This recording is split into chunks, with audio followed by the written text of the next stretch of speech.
बिस्मिल्लाहिर्रहमानिर्रहीम। अस्सलामु अलैकुम। सूरत कौसर कुरान पाक के 30वें पारे की सूरत है। ये 3 आयात पर मुश्तमिल है।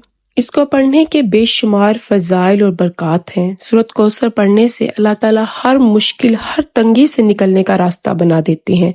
अगर आप किसी हाजत को पूरा करने के लिए सूरत कौसर को पढ़ते हैं तो अल्लाह ताला आपकी हाजत को पूरा फरमा देते हैं।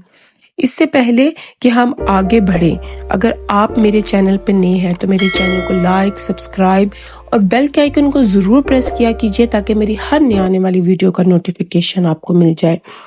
सूरत कौसर को पढ़ने का जो तरीका है वो उसको बताने से पहले वजीफ़ा जब आप करने लगते हैं, कोई भी वजीफ़ा, तो उसकी शर्त ये होती है कि आपने नमाज नहीं छोड़नी। 5 वक्त की नमाज ज़रूर पढ़ लीजिए। सूरत कौसर को पढ़ने का तरीका यह है कि पहले आपने 2 रकत नमाज नफल हाजत पढ़नी है। या आप किसी भी वक्त पढ़ सकते हैं।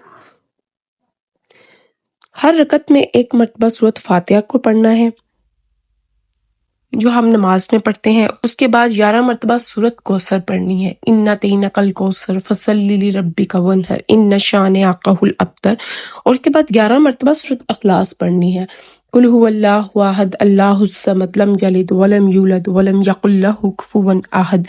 जब आप 2 रकत नमाज नफल हाजत अदा कर लें, इसके बाद जाए नमाज पर बैठकर पहले 3 दफ़ा दुरूद इब्राहिमी पढ़ना है। दुरूद इब्राहिमी जो हम नमाज में पढ़ते हैं।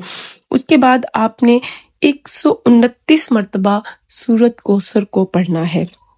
जब आप पढ़ लेंगे तो आपने अपनी आंखें बंद करके मुकम्मल तवज्जो से अल्लाह ताला के हजूर हाजिर होकर अपनी हाजत को ज़हन में रख कर अल्लाह ताला का एक इसमें मुबारक है या समीउ, उसको आपने 100 दफ़ा पढ़ना है। फिर आखिर में आपने 3 मरतबा दुरूद इब्राहिमी पढ़कर अल्लाह से रो रो कर बेकारियों की तरह आपने अपनी हाजत के लिए दुआ करनी है। आपकी जो भी हाजत है आपने उसको अल्लाह से मांगना है, ऐसे जैसे बच्चा अपनी माँ से कुछ मांगता है, ऐसे जैसे कोई फकीर आपसे कोई चीज़ मांगता है। इंशाल्लाह जो भी मांगेंगे सुबह होने से पहले हाजत पूरी हो जाएगी।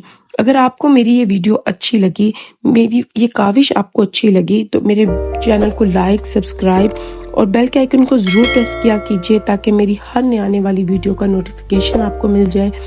जज़ाकल्लाह खैर।